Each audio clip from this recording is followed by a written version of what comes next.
पूरी दुनिया में अगर कुछ काफी ज्यादा चर्चाओं में होता है तो वो है अलग अलग धर्म और अलग अलग तरह की नस्लें। हर धर्म के अपने अलग तरह के रिवाज है, अलग तरह के नियम है, जो कि उस धर्म को मानने वालों पर काफी असर डालते हैं। चाहे वो जन्म से संबंधित हो या फिर विवाह या फिर मृत्यु से जुड़ा प्रभाव हो सकता है। प्रत्येक धर्म के अपने अपने रीति रिवाज और परंपराएं हैं। वही हमारे हिंदू धर्म में मृत्यु के बाद शव को जलाने की परंपरा है, लेकिन हिंदू धर्म में नवजात शिशुओं को मृत्यु के बाद जलाने के बदले दफनाया जाता है।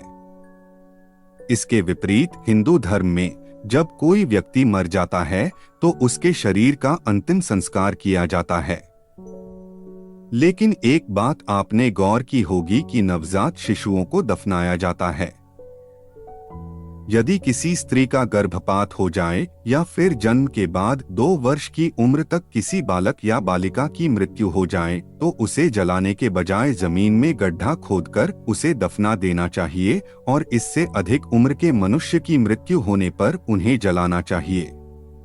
वास्तव में जब मनुष्य जन्म लेता है तो वह 2 वर्ष की उम्र तक दुनियादारी और इस संसार की मोह माया से परे रहता है। ऐसी स्थिति में उसके शरीर में विराजमान आत्मा को उस शरीर से मोह नहीं होता है। साथ ही हिंदू धर्म यह भी मानता है कि अंतिम संस्कार वास्तव में शरीर से अलग होने का एक रूप है। इसमें जब शरीर को जला दिया जाता है तो व्यक्ति को आत्मा से कोई लगाव नहीं होता है। वह शरीर को आसानी से छोड़ देता है और आध्यात्मिक दुनिया की ओर जाता है और मोक्ष प्राप्त करता है। यही कारण है कि हिंदू धर्म में नवजात शिशुओं और संतों और पवित्र पुरुषों को उनकी मृत्यु के बाद दफनाया जाता है। बता दें कि हिंदू धर्म में 2 मूल सिद्धांतों को आत्मा का पुनर्वास और पुनर्जन्म माना जाता है। यह नियम उसी पर आधारित है। अब आप जान सकते हैं कि किसी युवा या बूढ़े व्यक्ति के शरीर का अंतिम संस्कार करने के बाद उस अवशिष्ट शरीर की आत्मा का लगाव समाप्त हो जाता है। हालांकि नवजात शिशु के समय में इसकी आवश्यकता नहीं है क्योंकि आत्मा शरीर से जुड़ी नहीं है। बताया जाता है कि जब भी किसी बच्चे की मौत होती है तो उस बच्चे को 8 घंटे तक रखा जाता है और बच्चे को जलाया नहीं जाता बल्कि दफना दिया जाता है।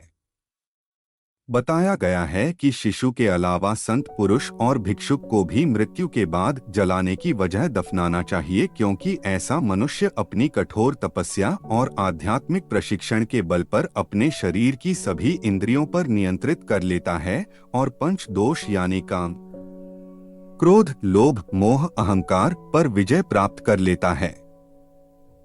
ऐसे में उस शरीर में उपस्थित आत्मा को उस शरीर से कोई लगाव नहीं रह जाता है।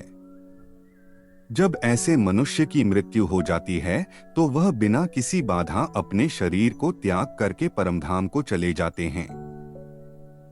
तो दोस्तों, आपको हमारी ये वीडियो कैसी लगी हमें कमेंट करके जरूर बताएं और वीडियो अंत तक देखने के लिए शुक्रिया।